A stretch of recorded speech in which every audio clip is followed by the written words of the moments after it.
Broke loose. Nobody likes nobody. For some reason I don't understand to this day.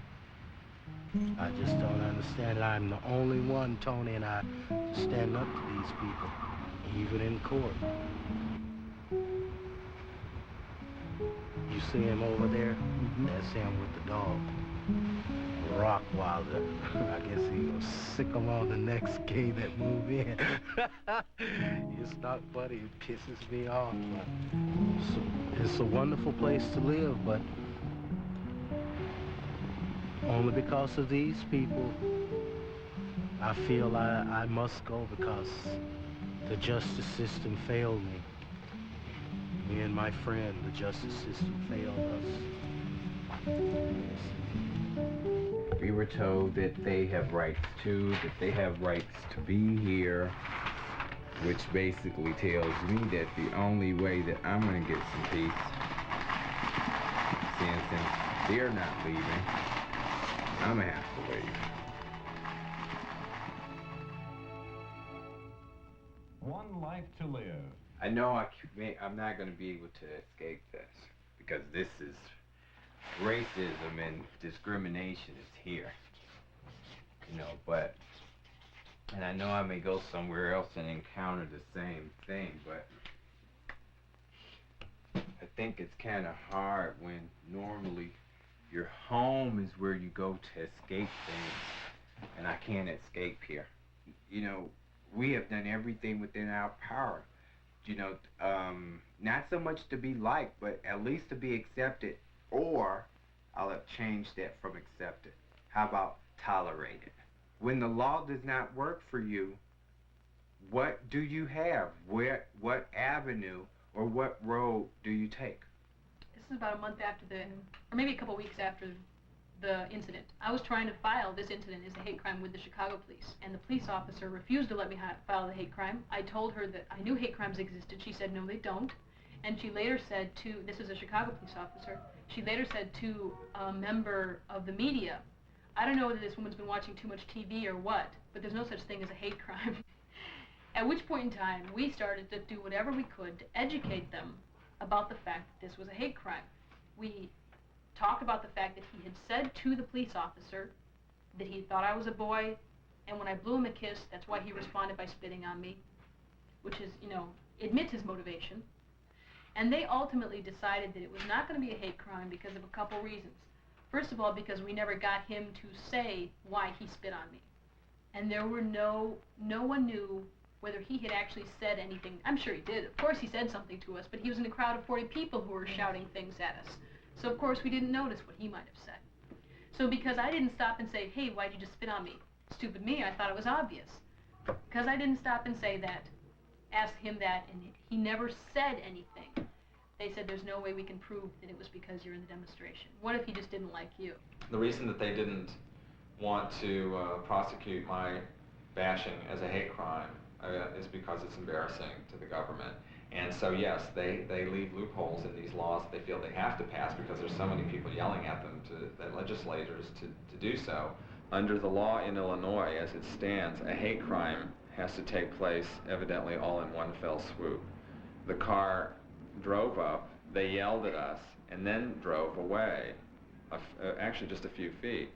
So that by the time I chased the car and stuck my head inside and started yelling at them, they considered that a separate incident, even though we're yelling about the same thing, just the mere fact that they started to drive away. So they call the police come, and I can't really talk, so I'm like trying to scribble this stuff down, and they just didn't want to be bothered. It was so obvious that they just like did not want to be bothered, and I couldn't understand if it was because they thought I was particularly a victim of gay bashing, or if I was just another black male who was just like fucked up on a Saturday night or whatever night that was. They did everything that they could to try to discourage me from filing a report.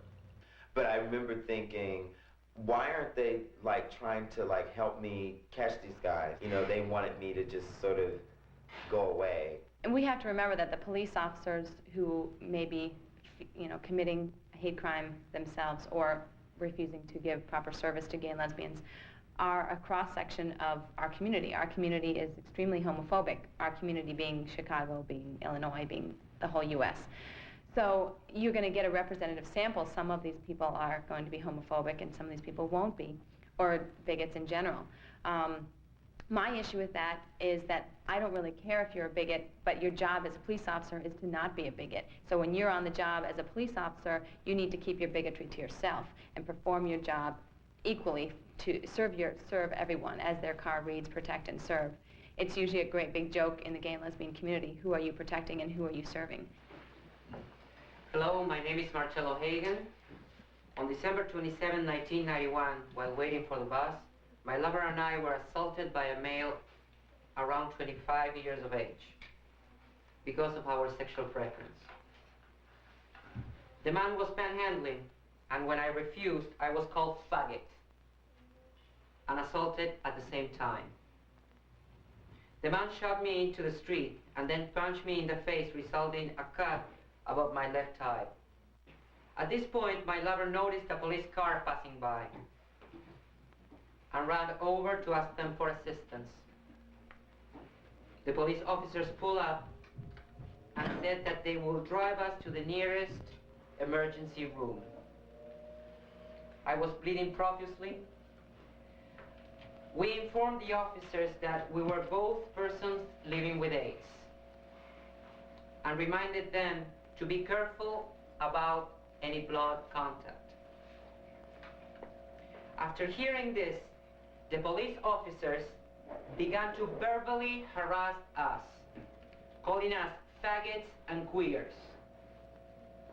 When we began to protest their treatment of us, we were told to shut up rather forcefully. It was very clear that they were saying to us that what had happened was because of our being gay.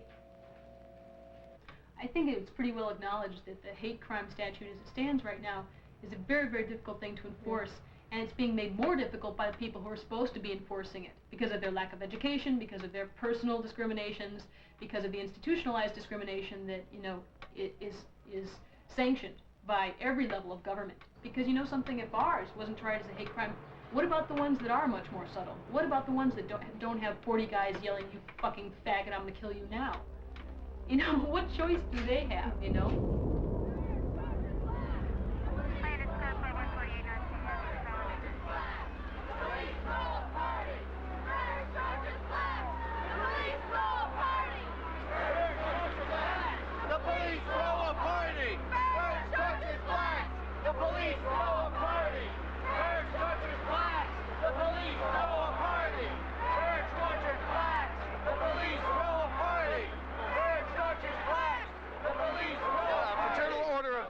The FOP sponsored this party, and all the cops that go inside are basically giving their approval to Burge and what he's doing.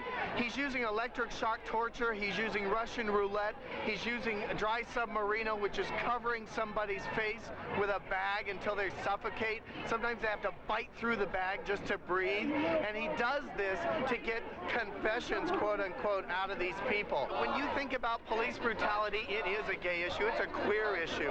Gays, lesbians, and bisexuals all throughout this city are constantly being harassed and tortured by the police. They've got approval from Mayor Daley. They've got approval from Jack O'Malley. I don't know if you know this, but the state's attorney's office supports this party. It's a torture party.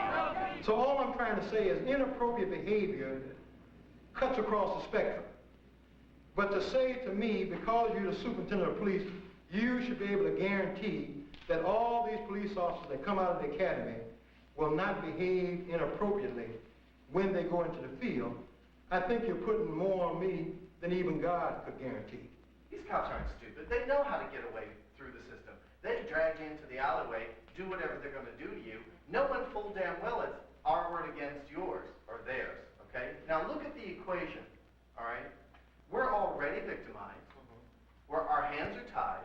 We have no witnesses. We have no control of the situation. And you're telling us to do more. What I'm telling you is the balance is already tipped. and it's against us. So it's your job to tip it back. There's no executive order, there's no fear of God from your office to the people on the street saying, this is what's going to happen to you. You talk about discipline and sanctions against your officers. I want to hear what they are. Okay, now wait a second. Don't tell me about No, I'm speaking, sir. I'm speaking. No, but you're wrong. No, I am not going to issue any order. I'll tell you right now. I'm not going to issue an order to my police officer saying, you will treat black people this way. You will treat gay people this way.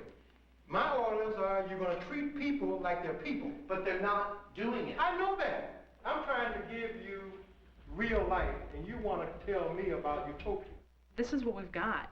You can't choose your own police department. You can't choose your police force. They're the ones that are arresting people. They're the ones that are making up the reports, and they're the ones that are, testifying on the stand when it comes to trials. And as I said before, there have got to be organizations that work at all different angles to attack a problem. The Coalition Against Bashing, works far outside of the police department and far outside of the system. Horizons is in the middle, and we work closely in the system. And for us, it's working. Nobody likes nobody. Nobody likes nobody. Nobody likes nobody. Nobody likes nobody. Nobody likes nobody. Nobody likes nobody. Nobody likes. Nobody likes. It's a nice night out tonight, not too cold. It's not that bad being out on a Friday night with my family. You, my friend. You. I don't like this. So since we're going up to Paris, I just want to let everyone know who's here tonight that particularly the area north of Irving Park tends to get a little rougher. It shouldn't be too bad because of the cold, but we really need to keep our awareness up, all right? If anything starts to go down, make sure the equipment is protected and your lives are protected first, all right? Keep an eye on your corners. Keep an eye on your partners.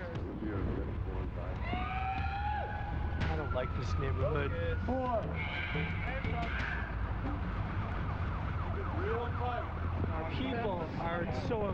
when we do get beaten up, we're so ashamed of it that it goes unreported, or if we do report it, there's been a history that's been not so positive with our police. That has changed since we started our organization. We've gotten a lot of, at least positive affirmations from the police. Going to one. But for the most part, when people get beat up, they don't do anything about it. They're ashamed. Form!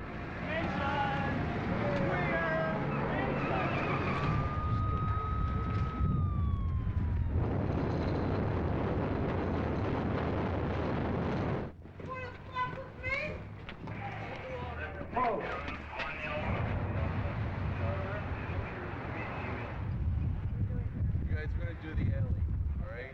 Have the flashlights out, have them lit. We're going to split, you hug the wall, all right? You hug your wall. People on the right hug the right, on the left hug the left. So we're gonna, okay. We will be doing an alley check currently. Please stay by the phone. I request that you remain on yellow alert.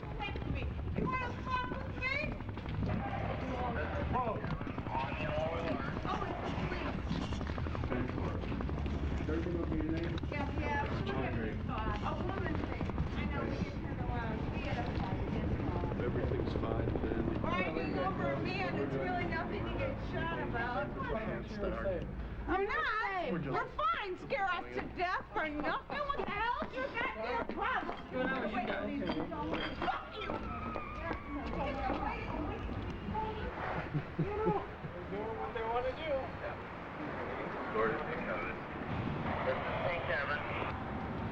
Patrol is currently posted on Wellington and Broadway. For further information on that incident, the only thing that we were informed of by the gentleman that was present was it was a quote, a girl thing, unquote. Do you copy? We copy you.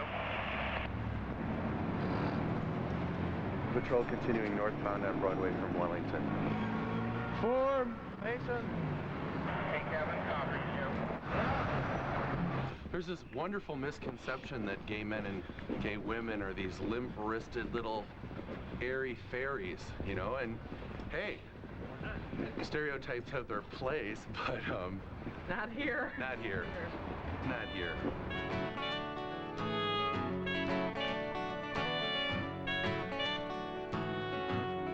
Best with what we've got in a world of haves and have-nots.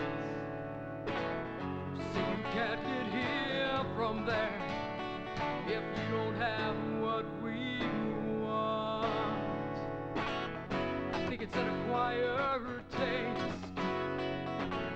You have got to be taught to hate.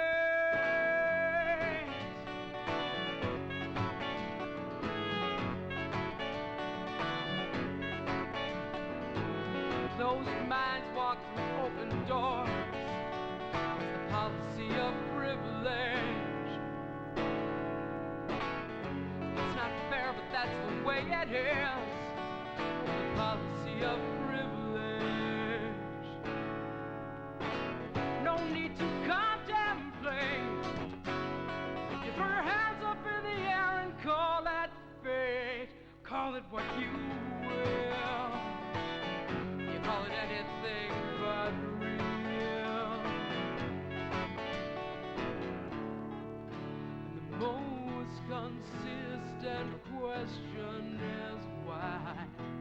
The most convenient answer is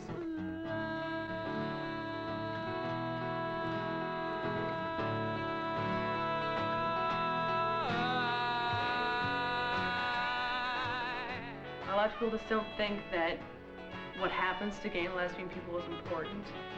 A lot of people feel like we deserve to die. And what they do to gay people once they find out they're gay, they just want to kill them. And it definitely was, I mean, the autopsy has got it plain black and white saying that. Ignorance and fear are like, you know, they kind of keep each other together. All I'm going to have to learn to be is more dangerous than the people who are a danger to me. I'm going to have to be, learn to be as violent as they are. It's hideous, you know, it's all about a bunch of people who are going to propagate hate in a million different forms and do it in a million different forms. And it all needs to end. It's all ridiculous. Wake up! Wake up, Chicago! Wake up, queer community!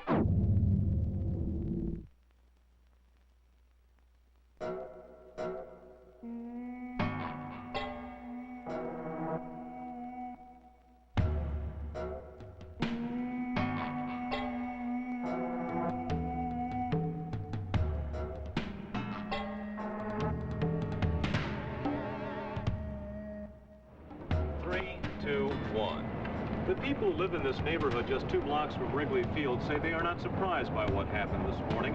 Murders of homosexuals are not common here, but gay bashing is.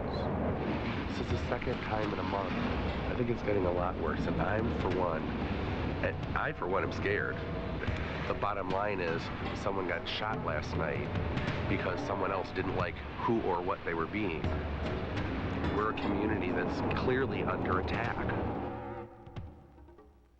A 38-year-old man lies in critical condition after being shot by a group of men who apparently believed he was gay. Ron Kayott underwent 11.5 hours of surgery today, just hours after the vicious attack outside a Northside gay bar. Police are still searching for the gunman tonight and say the shooting was unprovoked. No arrests in another case tonight, the shooting of a 38-year-old Northside man attacked by a group of men who believed he was gay. Tonight, Roy Kayott remains in critical condition a day after he was shot outside a gay bar near Cornelia and Halstead Streets. Police are looking for several suspects, all Hispanic men believed to be in their 20s. Police say the suspects drove away in a red Chevy Geo with an orange top. What we know occurred last night has been substantiated by people that live in the community. 2 men right after 4 o'clock bar closing time were actually on their way home, and a car pulled up behind them and was taunting them. 3 of the 4 people in the car jumped out and started to beat up on these 2 guys and beat them up severely. And then the 4th person jumped out of the car, and this person was armed with a gun, and this person shot.